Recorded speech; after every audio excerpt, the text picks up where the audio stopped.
Well, brassicas are big enough now to be planted out. As you can see, they've got good 3 or 4 sets of leaves on now. There's the savoys, that's the kale, red cabbage there. So we'll nip outside and plant those, show you how we plant them. It's not very difficult, it's just to show you that you can actually plant up to the leaves so you can bury it. If there's any leggy stem, you can actually bury that. So we'll just get a few of these planted outside and show you how easy it is. Well, I thought just plant these kale out now. As you can see, they've got decent enough leaves on. Now what I'm going to do with these is, I can't really see actually, is plant them up to the seed leaves. You can plant them up to, well, actually up to the first set of true leaves. Now these aren't that leggy actually, sometimes they can get quite leggy, but you feel free to bury that stem because it doesn't come to any harm if you bury the stem. It won't rot or anything. It couldn't be easier really. I'll just space them out roughly so we know where we're going. I'm only growing 6 of these plants, so that's more than enough for me. So basically all I'm going to do is just make a hole a bit deeper than the plug so then I can bury it a little bit. And the thing is with cabbages and brassicas and stuff is to really firm them in. I mean absolutely as solid as you can, because they don't like loose soil. That can sort of sometimes make them blow, you know, like don't heart up properly.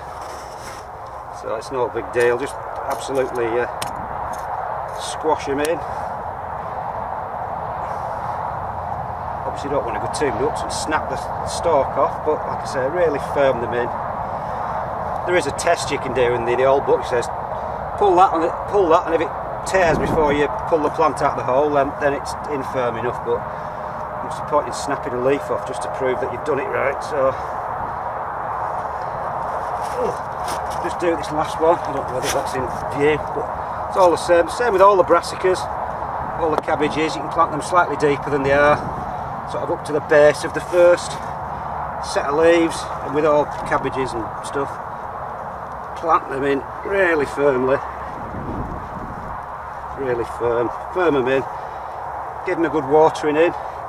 Now what I've found with kale is it doesn't seem to get attacked by cabbage white butterflies anywhere near as much as cabbages do. I will put some protection over, but I put some protection over half of them and left the other 3 clear of it last year, and I didn't get any butterflies on either. So whether they're not attracted to it as much as they are to cabbages, I do not know.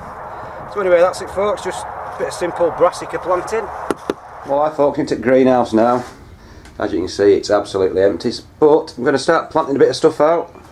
Now I think it's going to warm up a bit at night, so I'm going to get my tomatoes out and my peppers.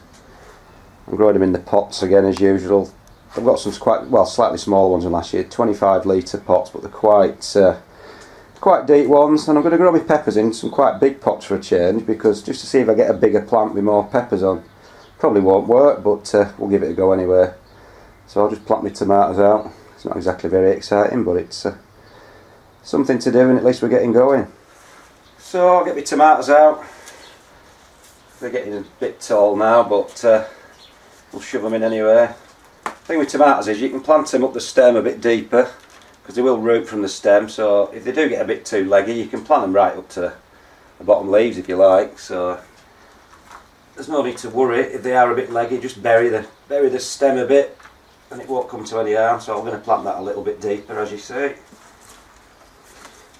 And that's going to be about it, I think. So not very exciting, but just to show that if people don't know, you can actually put the stem in, bury the stem a touch, or quite a bit to be honest. You can bury them. So that's me. Well, that's my first tomatoes. Peppers. So I don't know whether you can do this with peppers, bury the stem. Some people say you can, some people say you can't. So I've never bothered, because I find that they don't get too leggy because they're a bit more of a woody stem. So personally, I don't bury the stem any deeper. I just plant it at the same depth as it is in the pot, and it's such a simple job, isn't it? You know, just hope they start getting away up the weather warms up, and then we get some tomatoes. You can't wait for the first tomatoes instead of eating all this horrible supermarket stuff. Anyway, I sowed me French beans. I only sowed them 2 days ago, and I put them in propagator, and look at that, they've just come up straight away. So I wish everything was as simple as that. So we'll get on and finish all these tomatoes off, and then we'll just and then we'll have a look round the plot and a bit of a round up and see what else is going on. So that's the tomatoes and peppers done, thankfully. A bit of stuff actually planted out in the greenhouse now, so this should start perking up a bit in a few weeks when it really does warm up and the leaves will start to green up, because they've been a bit starved of nutrients in the little pots, but when they get the roots into some fresher stuff with more nutrients in, they should green up and look a bit healthier. So that's that done, thankfully.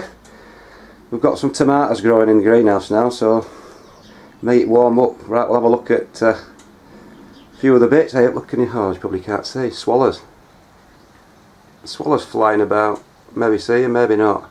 Right, we'll have a nip up to the plot and have a final look at what else is going on. I must try and get this on film, folks, if you can see. Swallows everywhere, absolutely hundreds. I don't know whether it'll pick them up. They're just flying all around me.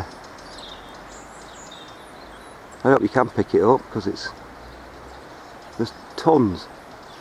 And it's raining, so what they're eating, I don't know.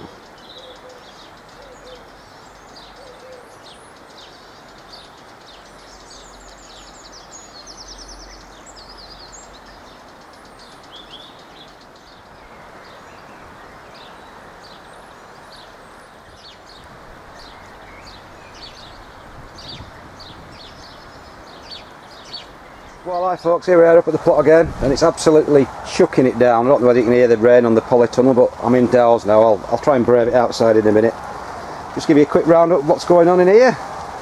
The potatoes are perked up a bit since they've been in the Polytunnel for about 10 days. As you remember, they were really leggy, because they've been in a place with pretty limited light, but now they've started to bush up a bit. So hopefully we might get some potatoes. I'll pull one pot at the end of this month, so at the end of May, before June. That'll give them about 90 days, so we'll see if we get a little crop of new potatoes then, hopefully.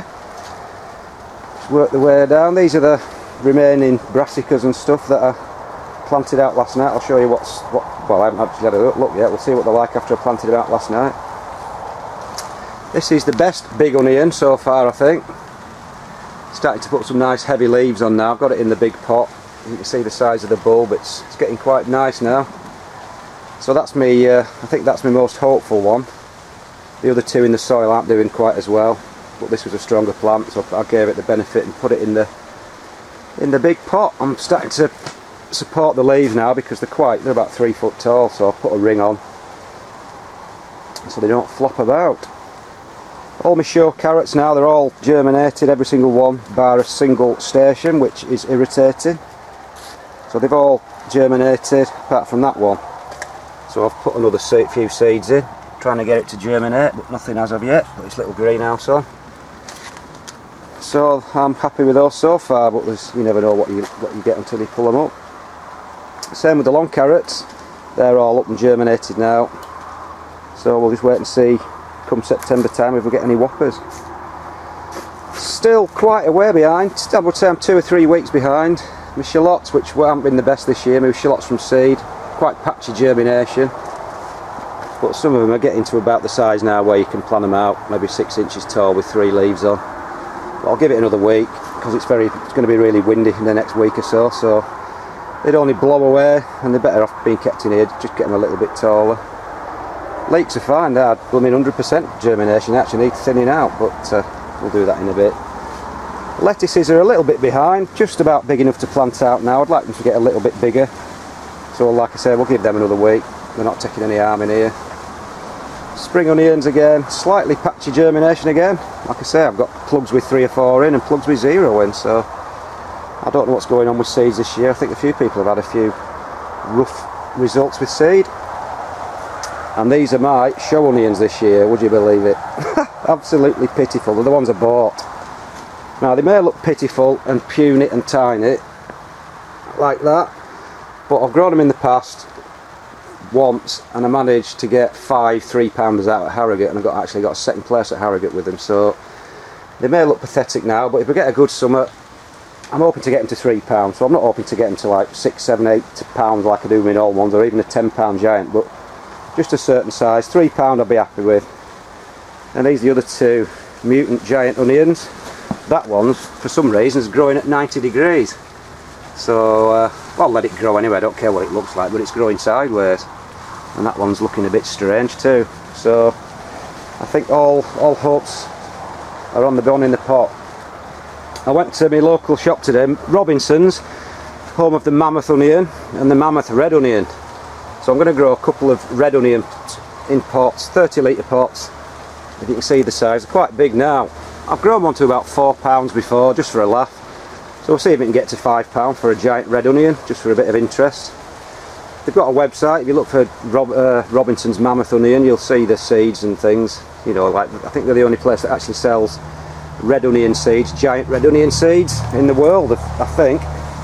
Right, check up on the big carrots. Since I transplanted them, they're still growing away nicely, putting more leaves on. But it's not the leaves, I don't know what's underneath. If you can see, they're quite a bushy now. So far, not too bad. They're the giant carrots. So that's about it in the polytunnel. Under there where all the rubbish is, that's where my giant tomatoes are going to go. Just saw my French beans, as you'd seen. They're going to go there. And my courgettes and stuff will go there where the potatoes are. So it's absolutely chucking it down. So I'm going to have to go outside now and I'll just show you what's going on out here, which isn't particularly much. Here we are outside. It's blowing a gale, so it might not get any sound out of this. I'll just rush through this. Those are the peas I transplanted the other day from the gutters, and they're growing away really well now. So I'm happy with those. If it warms up, they should start climbing. There, the cabbages I planted last night, the Savoys, look like they've had a bit of a battering with the wind already. But there's not a lot you can do, you've got to get them out. They're the mini Savoys, they're about 15 inches apart, and these are the big Savoys, about 18, 20 inches apart, all under the cloches now for cover to keep the birds off and any butterflies we might get later on. God, it's freezing. Oh. Right, garlic still growing well, that'll be getting a bit of a battering. We're expecting some 40-mile-an-hour winds later on this evening, so just hope it doesn't flatten everything. Spuds, again, it's not a bloody single sprout, so I don't know whether they've all died or what. Not a single one has popped its head through. So there was absolutely no point in me planting them in April, was there? Because they've been sat there a month with nothing going on. Oh, right, we'll just go over here and have a quick look. Outside carrots, show carrots, which are mainly for eating, they're all up now. I've had to put some rudimentary sort of windbreaks up because they're getting flattened like everything else. Rhubarb's still powering along for once, so I'll take a few sticks of that, and even the little midget one with the bright red stems is going pretty well. And again, potatoes, but nothing coming up. Right, we'll just have a walk over here. I'm getting absolutely soaked. Show you the last bit. Oh, everything's flapping about. I'll go down this side, try and keep out of the wind. Shallots are growing well now. You can see the wind. The onions are getting a bit flattened, look, already, and that's before the strong winds have come, so I'm not too hopeful about what will be left tomorrow. Fantastic stuff. That's the kale I planted out last night, getting blown about as we speak, so there'll probably be no kale left in the morning. And the red cabbages. So I think that's about it, folks. It's freezing. I'll probably get up tomorrow and there'll be absolutely bugger all left because it'll all have blown away. So that's about it, folks, from a horrible windswept plot. I'll see you later.